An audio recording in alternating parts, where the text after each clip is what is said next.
আমার আলী গরিব ছিল এটা ঠিক, কিন্তু আমার আলীর মন মানসিকতা গরিব ছিল না।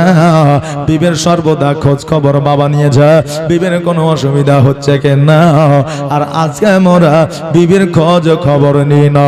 তবে বাবা সবাই নয়, 100-র মধ্যে 70% পুরুষ আছে যারা বিবিকে গোলাম মনে করে।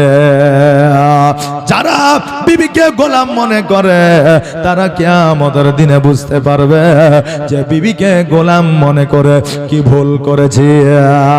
আহারে, বিবি তোমার জন্য গোলাম নয়, বিবি তোমার জন্য নিয়ামত। হ্যাঁ বাবাজি ভাইরা, আমার আলী রাদিয়াল্লাহু তাআলা আনহু গো আজকে জগতের মধ্যে এমন ভাবে চলাফেরা করেছে, আজকে আলীর মান ও শান আমার আল্লাহ এত বাড়িয়ে দিয়েছে রে বাবা, যে কিয়ামত পর্যন্ত ওই আলীর মান ও শান কেউ ঢাকতে পারবে না।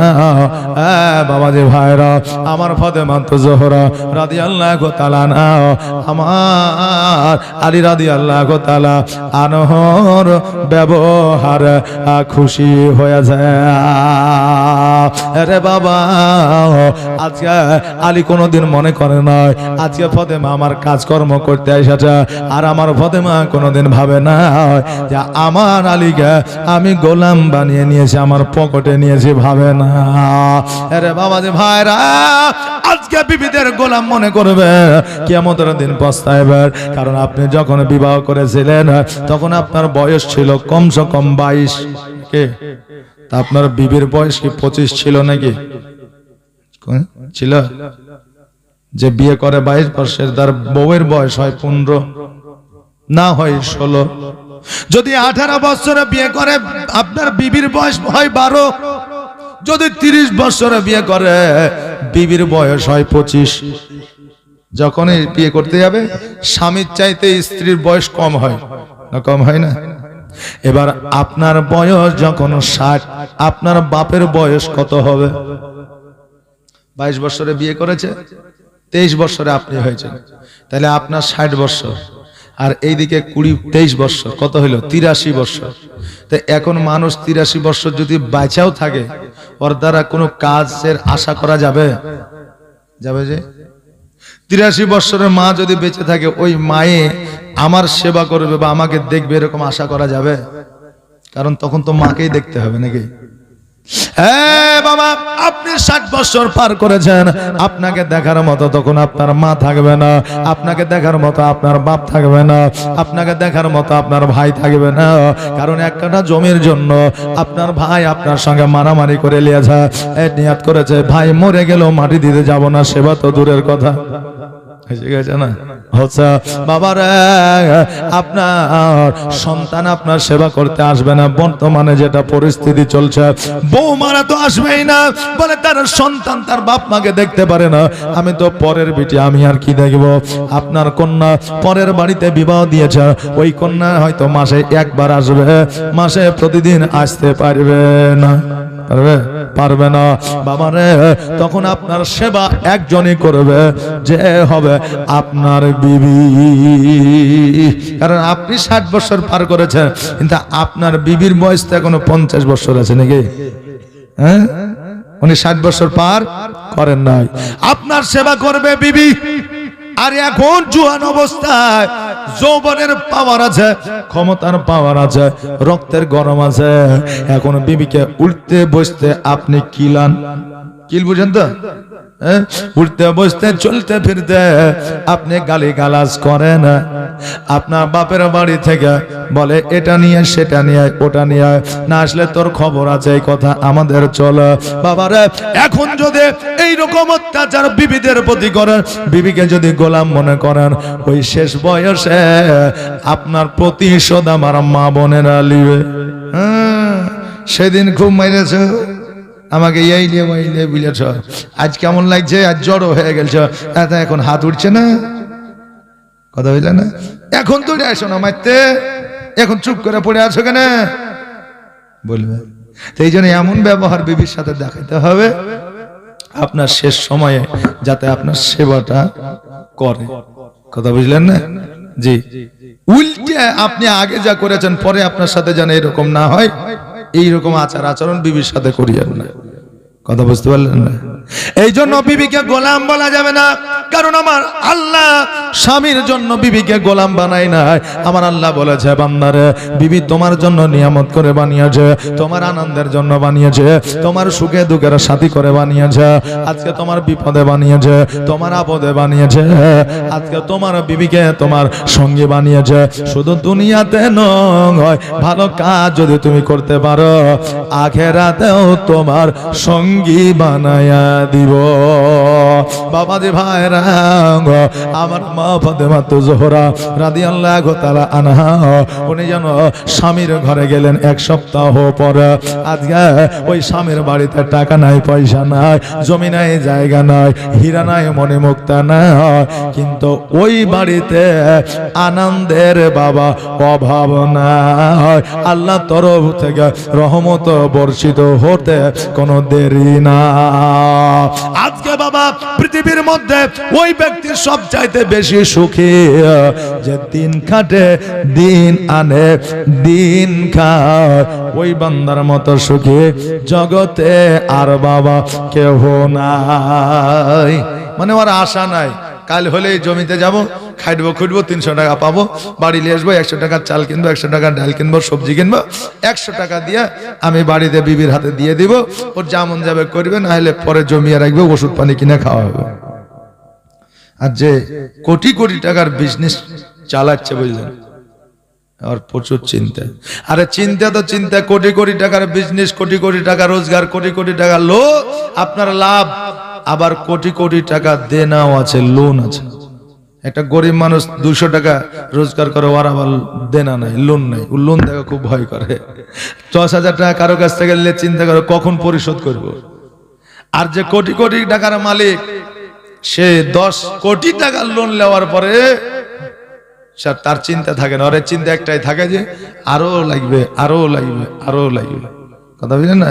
এই করতে করতে কবে বুঝলেন জিবা বাড়িয়ে গেল, জিন্দেগি শেষ। কথা বুঝলেন? এই জন্য জীবনের টাকাটাই আপনার বড় লয়, জিন্দেগি উপভোগ করুন, জীবনটা উপভোগ করুন। আল্লাহ যতদিন আপনাকে সময় দিয়েছে ততদিন আপনি চলবেন বিনা টেনশনে, ফ্রি মাইন্ডে চলেন। কারণ জগতে সব কিছুরই দাওয়া ওষুধ তৈরি হয়েছে, কিন্তু মানসিক টেনশনের কোনো ওষুধ তৈরি হয় না, হয়েছে? কোন ওষুধ তৈরি করতে পারে নাই, কিয়ামত পর্যন্ত পারবে না। আপনার চিন্তাতে ঘুম হয় না, আপনার মাথা খারাপ করে, স্ট্রোক হয়ে যেতে পারে, তো ডাক্তারে কি দেবে জানেন? আপনার ঘুমের ওষুধ দেবে। কেন? মানুষ যখন ঘুমে থাকে তখন তার মাথায় কোনো টেনশন থাকে না। তাছাড়া দ্বিতীয় ওষুধ দিতে, এমন কোন ওষুধ দিতে আপনাকে পারবে না যেটাতে আপনার কি বলে মাইন্ড ফ্রি হয়ে যাবে, আপনার মানসিক রোগ ভালো হয়ে যাবে, এরকম ওষুধ নাই বাবা। এই জন্য বাবা বলি, গরিব হইলেও বাড়িতে যেন সুখ শান্তি থাকে, কোটিপতি হইলে বাবারে আপনার আরো কোটিপতি হইতে ইচ্ছা হবে। বাবা আজকে জগতের মধ্যে, এই জন্য আমার নবী বলেছে, যদি জগতের মধ্যে সুখে শান্তিতে যদি থাকতে যাও, জগতের মধ্যে যদি জীবনের আনন্দ তুমি নিতে চাও, আমি নবী আমাকে তোমরা ভালোবাসো, জগতের মানুষকে ভালোবেসে পাবে না। আজকে বিবিকে ভালোবাসবে, আজকে অনেক বিবি আছে যারা বলবে তোমাকে বিবাহ করে আমার জীবন বরবাদ হয়েছে। ভাইকে ভালোবাসবে, বড় হইয়া বলবে বড় ভাই আমাকে ব্যবহার করেছে, বুঝতে পারলেন না, আমাকে খাটিয়েছে, আমাকে অর্ডার করেছে। বাবা, বাপ মা হয়তো একদিন বলবে বেটাকে বড় করেছে, কোনো কাজে যুক্ত হইল না, টাকা রোজগার করে না, আমার সেবা করে না। বাপ মা হয়তো বলবে বাবা বোনকে যদি আপনি সঠিকভাবে ভাগ বুঝায়া না দাও, তবে বাবা ওই বোন আপনার বাড়িতে আর আসবে না। বলে ভাইরা আমাকে জমি দেয়নি, জায়গা দেয়নি, বাপের জমি জায়গা ভাইরা নিয়ে নিয়েছে। কথা বুঝলেন না? বা বোন আপনার বাড়িতে আসবে না। এই জন্য নবী বলেছে জগতের পীড়িতে শান্তি পাবে না। এই জন্য জগতের পীড়িত করে কোনো ফায়দা হবে না। ভালো যদি বাঁচতে হয় নবী আমাকে বাসো, এই জগত তোমার মঙ্গল হবে, পরের জগত মঙ্গল হবে। জগতের পীড়িতে কাউকে কোনোদিন শান্তি দেয় নাই, কিয়ামত পর্যন্ত শান্তি পাবে না জগৎ। জগতের পীড়িত ভালানা ভালানা গো, পীড়িতে শান্তি মিলে না। জগতের পীড়িতে শান্তি বাবা হয়তো 10 মাস পাবেন, 10 বছর পাবেন, একদিন না একদিন আপনাকে ধোকা খাইতেই হবে।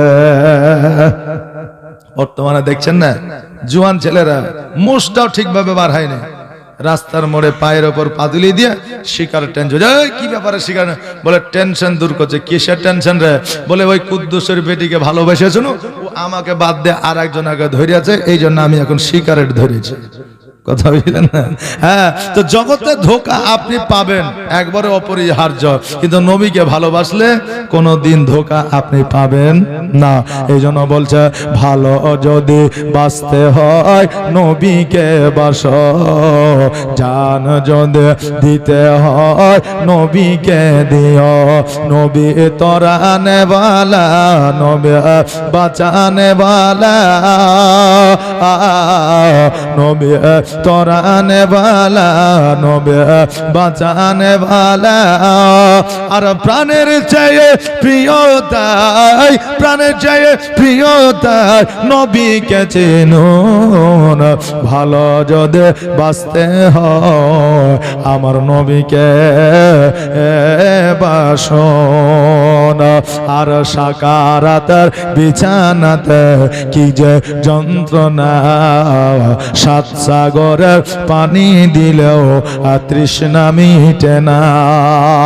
আর সাকারাতের বিছানাতে কি যে যন্ত্রণা, আর 7 সাগরের পানি দিলেও তৃষ্ণা মিটে না। আর কাউসারের পানি দেবেন, কাউসারের পানি দেবেন শাহে মদিনা। ভালো যদি বাঁচতে হয় আমার নবীকে বাসো। আরে বাবা,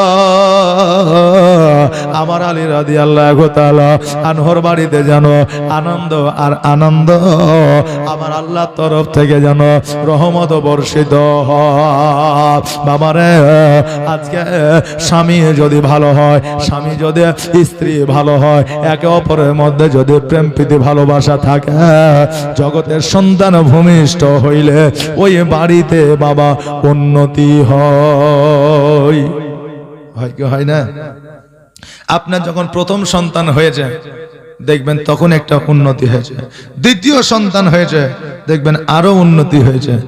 মেয়ে যদি হয়ে যায় অর্থাৎ কন্যা সন্তান, দেখবেন যে 2টা সন্তান হওয়ার পরে যে উন্নতি হয়েছে, একটা কন্যা সন্তান হলে তার চাইতে ডবল উন্নতি হয়। জোরে বলেন সুবহানাল্লাহ। এই যে বাবা হয় কি হয় না, প্রমাণ একটু মিলিয়ে দেখে নেবেন। জি, যে বিয়ের আগে আপনার অবস্থা কি ছিল, বিয়ের পরে কি অবস্থা হয়েছে, সন্তান হওয়ার আগে কি অবস্থা ছিল, সন্তান হওয়ার পরে কি অবস্থা এসেছে। জি বাবা, উন্নতি হয় কি হয় না? জি হয়। এই জন্য আমার নবী বলেছেন, যুবকদের যদি যথারীতি বয়স হয়ে যায় তোমরা বিবাহ দিয়ে দিও। অভিভাবক যারা আছো, হ্যাঁ, অভিভাবক যারা আছো, যদি কাজে কর্মে যুক্ত না হয়, বিয়ে হওয়ার পরে যে যুবকেরা ফিরে ঘুরে বেড়ায় তারাও কাজের মধ্যে যুক্ত হয়ে যায়। বাবা যে ভাইরা, আমার মায়েরা, আজকে জগতের মধ্যে যারা অকর্মা হইয়া বিবাহ করলো, ভবিষ্যতে তারাই পপুলারিটি অর্জন করলো। করে নাই বাবা? করেছে। বিয়ে করে তাদের জীবন পরিবর্তন হয়ে গেছে। কিন্তু যারা বিয়ে করে নাই, যে 35 বছর 40 বছর হয়ে গেছে, যে একটা চাকরি পেলে, একটা কোম্পানিতে যুক্ত হলে, একটা বিজনেসে যদি হাই ফাই লাভ করি তবে বিয়ে করব। আচ্ছা বলেন, 40 বছরে ও বিয়ে করে যাচ্ছে, 40 বছর পার হলে তার এক্সপায়ারি ডেট চলে আসে। কথা বুঝলেন না? ডাক্তারি পদ্ধতিতে। আচ্ছা বলেন, এবার 40 বছর পরে যদি ওর চাকরি হয়, ও গরিব বাড়িতে কোন কালনীকে বিয়ে করবে? বাবু করবে না। বলে সুন্দর সুশীল সুন্দরী একটা মেয়ে দেখো, যাতে 18 বছরের যুবতী হয়। হ্যাঁ, 18 বছরের যুবতীকে বিয়ে করলো কত? 42-43 বছর বয়সে। আচ্ছা বলেন, খুব বেশি হলে 5 বছর সুন্দরভাবে তার সাথে সংসার করতে। শুনতে খারাপ লাগছে, এটা বাস্তব, খারাপ লাগবে। খুব 5 বছর সুন্দরভাবে সংসার করবে, কিন্তু 45 বছর পরে এই যুবকের অর্থাৎ এই পুরুষের যৌবন শেষের দিকে, আর 18 বছর 20 বছর 24 বছর পার হওয়ার পরে আমার মা বোনদের ভরপুর ভাবে আপনার যৌবন আসে, আর সে সময় তার যৌবন শেষ। আচ্ছা বলেন, এই মেয়েটা যদি দুনিয়াদারি হয় তাহলে গুনাহে লিপ্ত হবে, হইতেই হবে। আর যদি দুনিয়াদারি না হয়, তার যতই কষ্ট হোক না কেন আপনার জগতের কোনো পাপে লিপ্ত হবে না। যদি ওই মহিলা পাপে লিপ্ত হয়ে যায়, ওই মেয়ে যতটা গুনাহ করবে ওই পুরুষটাও তার চাইতে ডবল গুনাহ তার খাতায় লেখা হবে। জোরে বলেন নাউজুবিল্লাহ। কথা বুঝতে পারলে? এই জন্য বাবা, সঠিক বয়স যখন হবে 20 থেকে নিয়ে 25 বছরের মধ্যে তুমি বিবাহ করে নিও। তোমার সন্তান লালন পালন হয়ে বড় হয়ে যাবে, তুমি বৃদ্ধ হবে না। সঠিক সময়ে তোমার মেয়ের বিয়ে দিতে পারবে, তোমার বেটা ছেলের বিয়ে দিতে পারবে। আর 40 বছরে যদি বিয়ে করো, তুমি 50 বছরে মারা যাবে, সন্তানের 4 বছর হবে। সারা জীবন তোমার বেটি তোমার বিবি কষ্ট পাবে, তোমার সন্তান ইতিম হইয়া বড় হবে। হায়াতের মালিক আল্লাহ, রুজির মালিক আল্লাহ, তবে আমাদের কর্মের কাছে কিছু আছে রে বাবা। বাবাজি ভাইরা, আমার ফাতেমা তো জোহরা রাদিয়াল্লাহু তাআলা আনহা, ইমাম হাসান রাদিয়াল্লাহু তাআলা আনহুকে জন্ম দেওয়ার 1 বছর পরে ইমাম হোসেনকে জন্ম দিল। বাবারে, এবার আমার নবীজি 63 বছর জীবন যাপন করার পরে ইহ জগৎ ছেড়ে পর জগৎ গমন করলেন। আর আমার নবীজি ফাতেমাকে বলে গেল, ফাতেমা গো, আজকে তুমি কান্না করিও না, কান্না করিও না। আজকে আমি নবী যেই দিন আড়াল হইয়া যাব, সবার আগে আমার সঙ্গে তুমি সাক্ষাৎ করবে। জোরে বলেন সুবহানাল্লাহ। আমার ফাতেমা কান্না বন্ধ করে দিয়া যেন বাবা মিচকে হাসি দিতে আছে। আচ্ছা, এমন পৃথিবীতে কোন মেয়ে আছে, কোন পুরুষ আছে মরণের কথা শুনলে হাসে? আচ্ছা, ডাক্তারে যদি বলে 7 দিন তোমার সময় আছে, তোমার মরণ হবে, 2 দিনে মরে যাবে, 7 দিনও যাবে না, বুঝলেন না? মানে টেনশনে, বুঝতে পারলেন না? যদি বলে দেওয়া হয় সুবহানাল্লাহ, তো ও টেনশনে মরে যাবে, 7 দিনও যাবে না। কিন্তু আমার ফাতেমা রাদিয়াল্লাহু তাআলা আনহা মরণের কথা শুনে আমার ফাতেমা যেন মিচকে হাসতে আছে। আমার নবীজি 63 বছর জীবন যাপন জগতের মধ্যে করেছিলেন। বাপের জন্য, মায়ের জন্য, জমি জায়গার জন্য কাঁদে না। আমার নবীজি সারা 63 বছর উম্মতের জন্য কেঁদেছিল, এখনো কাঁদে সোনার মদিনা, কিয়ামত পর্যন্ত কাঁদবে। জোরে বলে সুবহানাল্লাহ। বাবারে, কিন্তু এই কথাটা আমার আয়েশা শুনতে পায় না। এবার আমার আয়েশা ফাতেমাকে জিজ্ঞাসা করবে, কি কথা আমার নবী তোমাকে বলেছিল? বাবা, এই কথাটা আমার ফাতেমা রাদিয়াল্লাহু তাআলা আনহা মিচকে হাসিয়ে দিয়ে জানো আপনার চুপ করে থাকলে। আমার আয়েশা বলে, ফাতেমা বেটি বলো, আজকে তোমার আব্বা যা কি কথা এমন বলল যেই কথাটাই তুমি হাসি দিলা, কান্না তোমার বন্ধ হয়ে গেল? আমার ফাতেমা বলে, মা, আমার আব্বা আমার কান্না দেখে আমাকে বলল, বেটি রে, আমি যখন জগৎ থেকে আড়াল হয়ে যাব, আমার সাথে সবার আগে তোমার দেখা হবে। এই জন্য আমি হাসলাম, আমি আব্বার সঙ্গে সবার আগে দেখা করতে পারবো। ওই ফাতেমা রাদিয়াল্লাহু তাআলা আনহা দিনগুলো যেন গুনতে আছে, কবে 6 মাস হবে, কবে 6 মাস হবে, আর আমার আব্বা জানের সঙ্গে দেখা করব। মা, আজকে কবরস্থানকে লক্ষ্য করে যুবক বৃন্দরা, এই গ্রামবাসীরা জালসা দিয়েছে। তোমার মা বাবা আত্মীয় স্বজন, হয়তো শ্বশুর শাশুড়ি এই কবরস্থানে শায়িত আছে, শুয়ে আছে, আজকে দোয়াও হবে। আর এই কবরস্থানটা যেন সুন্দরভাবে পরিষ্কার পরিচ্ছন্ন থাকে, এই ব্যবস্থা কমিটির ছেলেরা করবে। আর আপনারা সে সময়ে এই কবরে আসিয়া ঘুমাইবে।